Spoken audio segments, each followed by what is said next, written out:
Thank you, Joe. So for those of you who don't know who I am, I retired from the Ontario Provincial Police. I had contributed 32 years of service in serving my community and serving the citizens in my community, and I'm very proud of having done that. I'm now retired, and I've been told by the Commissioner that I cannot represent the Ontario Provincial Police in any statements that I make, so I am not representing any organization that I was associated to or am associated to. What I'm saying comes from my heart, so I have the freedom to say what I need to say.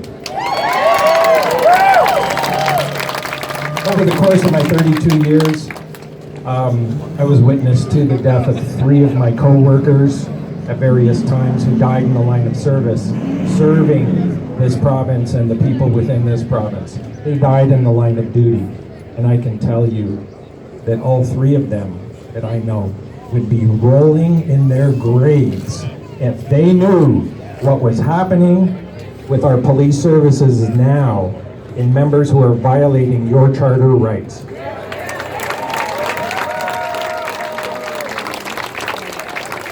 I was the first member to sign on and post for Police on Guard for Thee.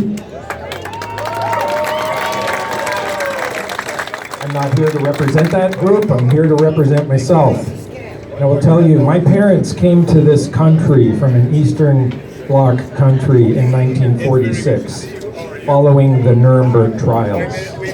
My parents were there and experienced and lived through the tyranny and the horror of the war, the power struggle that took place across the European continent.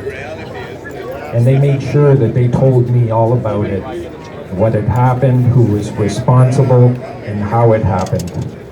And now you're all here because you're awake to what is really going on here.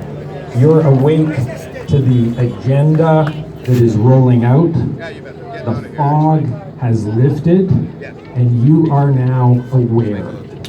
The tyrants like this one, the communist tyrants that have come and gone, have wreaked havoc upon civilizations and have been responsible for the death of millions.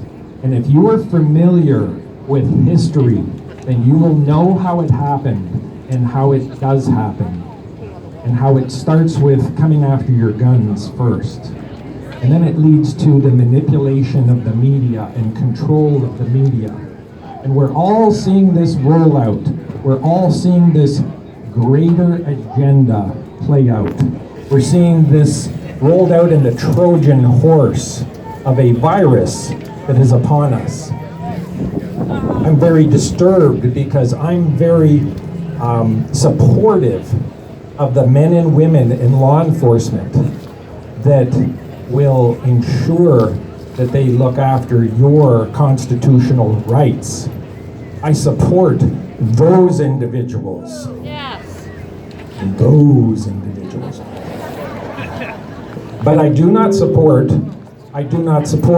my police service or any police service that is involved in the aspects of stomping on your constitutional rights.